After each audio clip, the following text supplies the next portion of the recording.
बहुत समय पहले की बात है। धरती पर एक प्रतापी राजा जन्मा, नाम सत्यव्रत। सत्यव्रत धर्मप्रिय, दयालु और भगवान में अगाध आस्था रखने वाला था। उनके राज्य में सब कुछ था, वैभव, यश, शांति। पर राजा के दिल में एक बड़ी ख्वाहिश धड़क रही थी। स्वर्ग देखना है, वहाँ पहुँचना है, देवताओं के बीच जीना है। लेकिन इंसान होकर स्वर्ग जाना ये तो संभव ही नहीं था।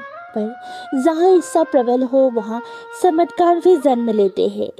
एक बार ऋषि विश्वामित्र तपस्या के लिए बहुत दूर चले गए थे। उनके पीछे उनके परिवार पर भूख प्यास का संकट छा गया।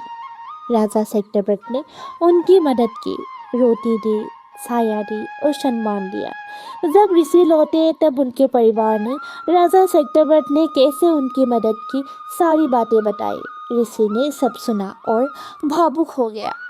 वो राजा के पास आए और बोले, मांगो राजन, क्या चाहिए तुम्हें? राजा ने सिर झुकाकर कहा, स्वर्ग, मैं स्वर्ग जाना चाहता हूँ। ऋषि मुस्कुराए और अपने तपोबल से पृथ्वी से स्वर्गलोक तक एक सीढ़ी बना डाली। राजा चल पड़े। देवद्वार पर पहुंचने ही वाले थे कि इंद्र ने उन्हें धक्का दे दिया। स्वर्ग में मृत्युहीन देवता ही रह सकते हैं, कोई मानव नहीं।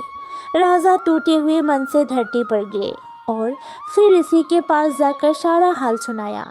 विश्वामित्र क्रोधित हुए, पर फिर भी देवताओं से चर्चा कर एक समझौता में आया।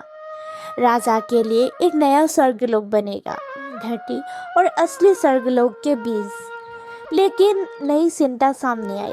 अगर ये स्वर्ग हवा में डगमगा गया तो, अगर ये फिर गिर गया तो?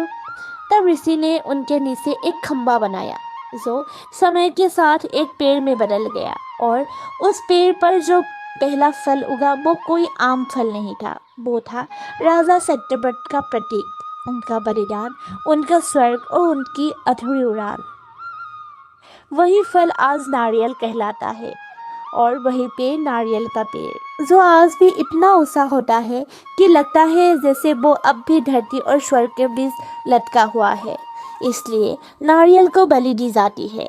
इसे फोड़कर अपने अंदर के अभिमान, अधूरी इच्छाओं और मोह को भगवान को समर्पित किया जाता है। ऐसे ही अनसुनी कहानी सुनने के लिए मेरी चैनल हृदय पृष्ठा को सब्सक्राइब करें, क्योंकि हम लाते हैं वो कहानियाँ जो किसी ने नहीं सुनाई।